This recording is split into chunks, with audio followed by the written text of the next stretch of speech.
और ध्यान रखना 1936 से है, इस समय डॉक्टर अंबेडकर ठीक ठाक पावरफुल हो चुके थे, अच्छी खासी प्रसिद्धि उनको मिल चुकी थी। महात्मा गांधी की सबसे बड़ी समस्याओं में से एक अंबेडकर भी थे। अंग्रेज तो थे ही थे, उनसे बड़ी समस्या ये है कि यार अंग्रेजों को भेजो ना, समाज क्यों बदल रहे हो। और अंबेडकर साफ साफ कह रहे थे कि अगर मुझे अपने हित और देश के हित में चुनना हो तो देश का हित नंबर 1 पे है, पर यदि मुझे दलितों के हित और देश के हित में चुनना हो तो मैं दलितों के हित को प्राथमिकता पे रखूंगा। क्योंकि अगर अंग्रेज चले गए ऐसे ही तो यहां के सवर्ण हमें छोड़ेंगे नहीं, और दलितों की पराधीनता अंग्रेजों के आने से पहले ज्यादा थी, अंग्रेजों की उपस्थिति के समय कम पराधीनता थी। आपको गुस्सा तो आता होगा अम्बेडकर पे कई बार, क्या ये कैसा आदमी था, है ना, लेकिन आप तर्क सुनेंगे तो दंग रह जाएंगे, तर्क अच्छे हैं। और मजे की बात है कि भारत की संविधान सभा में अंबेडकर जितनी पढ़ाई पूरी संविधान सभा में एक भी मेंबर ने नहीं कर रखी थी। केवल एक BN राव थे जो एडवाइजर थे, उनके पास ठीक ठाक पढ़ाई थी, उन्हें छोड़ दें, बाकी सब मिट्टी के मतलब पेंदे टाइप के थे, प्यादे थे उनके सामने। पढ़ाई लिखाई का जो लेवल अम्बेडकर साहब का है वो किसी का नहीं।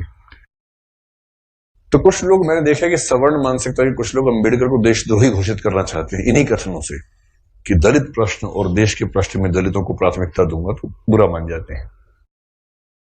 और उन्हीं से आप पूछो कि अगर हिंदू का प्रश्न हो और देश का प्रश्न हो, किसी प्राथमिकता दोगे तो हिंदू, हिंदुस्तान है, मजाक समझते हो तो हिंदुस्तान है बोलते हैं, हिंदुस्तान है। मुसलमान तो आए हैं, जा भी सकते हैं, लेकिन हिंदुस्तान है। तो अंबेडकर उस समय पावरफुल हो चुके थे, और अंबेडकर को मैं तो बड़ा सलाम करता हूं इस सेंस में। आमतौर पर वंचित वर्ग में जब कोई पढ़ लिख लेता है ना, अपने वर्ग से कन्नी काट लेता है। रिजर्वेशन का सबसे बड़ा दुख ये है, रिजर्वेशन का सुख ये है कि वंचित वर्गों के लोग आने लगे हैं सत्ता में, और जैसे ही एक गांव से एक बच्चा, दलित बच्चा IAS बनता है ना, पूरा गांव IAS बन जाता है।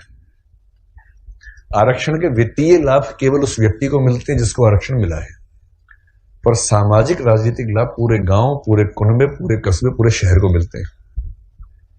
कि हमारे गांव का चंदू IAS बना है, और चंदू वर्ग में मान लीजिए SC ST में आता है, उस दलित जाति के उस गांव के और आसपास के 100 गांव के सब व्यक्तियों के पास कॉन्फिडेंस आ जाता है। कुछ बिगड़ा, चंदू को फोन लगा दिया, चंदू बिटवा देखिए जरा।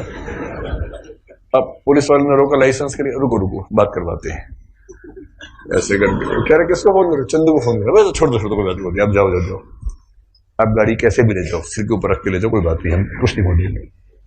कॉन्फिडेंस लेवल बढ़ जाता है। एक रिजर्वेशन का फायदा ये होता है, आर्थिक फायदा नहीं होता, रिजर्वेशन आर्थिक मामला नहीं है, वो सामाजिक राजनीतिक समतलीकरण का मामला है, उसमें उसको देखना है। और अम्बेडकर ने, आजकल क्या होता है कि जो बच्चा IAS बनता है सबसे पहले कोशिश करता है कि उसकी जाति किसी को पता ना लगे कि वो रिजर्वेशन में है, और बहुत सारे लोग SC ST OBC से रिजर्वेशन का लाभ लेकर अगर IAS बनते हैं तो कोशिश करते हैं कि शादी किसी सवर्ण समाज में हो, क्योंकि IAS खुद एक जाति है, उस जाति में शादी कहीं भी हो सकती है, वहां जाति प्रथा बीच में नहीं आती है।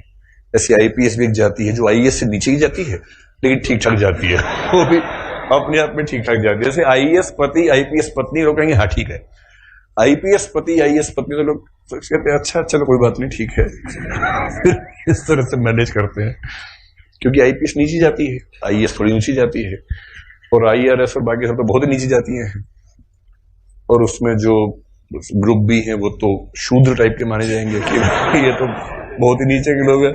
बेशक UPSC ने सफलता दी हो, पर ये तो ये नहीं चलेंगे, इनके 10 नंबर कम आए थे, इनको बाहर करो यहाँ से एक प्रकार की जाति व्यवस्था वहां भी है। तो दलित चेतना जो अम्बेडकर की वजह से, अम्बेडकर का सम्मान क्यों करना चाहिए कि वो इतना पढ़ने लिखने के बाद भी चाहते तो वो भी एक शानदार जिंदगी जी सकते थे, उनको मिल ही रही थी भाई। वो PCS ऑफिसर थे बड़ौदा में, मजाक छोड़ना है, नागपुर में शायद,